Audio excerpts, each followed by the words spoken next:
Hi dears, നിങ്ങൾക്കായുള്ള ഇന്നത്തെ message. നിങ്ങൾക്കുള്ളൊരു guidance അല്ലെങ്കിൽ നിങ്ങൾക്കുള്ളൊരു message, അതാണ് ഇന്ന് നമ്മൾ നോക്കാൻ പോകുന്നത്. അതിനായി ദ ബുക്ക് ഓഫ് ആൻസേഴ്സ് ആണ് ഉപയോഗിക്കുന്നത്. Divine please guide me, please guide me, please guide me. എൻ്റെ വ്യൂവേഴ്സിന് ഒരു ഗൈഡൻസ് എന്നിലൂടെ അവർക്ക് നൽകിയാലും please guide me, please guide me, please guide me. Don't ignore the obvious. ഇതൊരു പ്രാവശ്യം വന്നിട്ടുള്ള മെസ്സേജ് തന്നെയാണ്.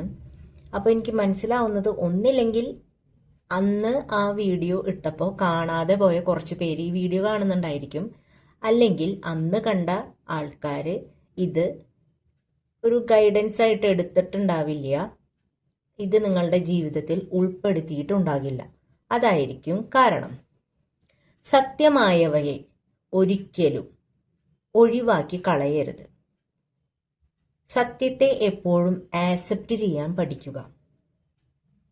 സത്യത്തിന് നേരെ മുഖം തിരിച്ചതുകൊണ്ട് അത് അവിടെ ഇല്ല എന്ന് ഒരിക്കലും പറയാൻ പറ്റില്ല.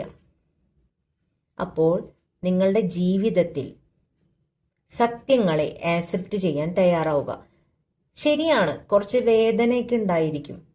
ആ ഒരു സത്യത്തെ തിരിച്ചറിയുമ്പോൾ, നിങ്ങളുടെ മനസ്സിന് കൂടുതൽ വ്യക്തത ലഭിക്കുമ്പോൾ കുറച്ച് വേദനകൾ ഉണ്ടായിരിക്കും. പക്ഷേ അവയെ ആക്സെപ്റ്റ് ചെയ്യുക. ആക്സെപ്റ്റ് ചെയ്ത് മുന്നോട്ട് പോകാൻ തയ്യാറാവുക.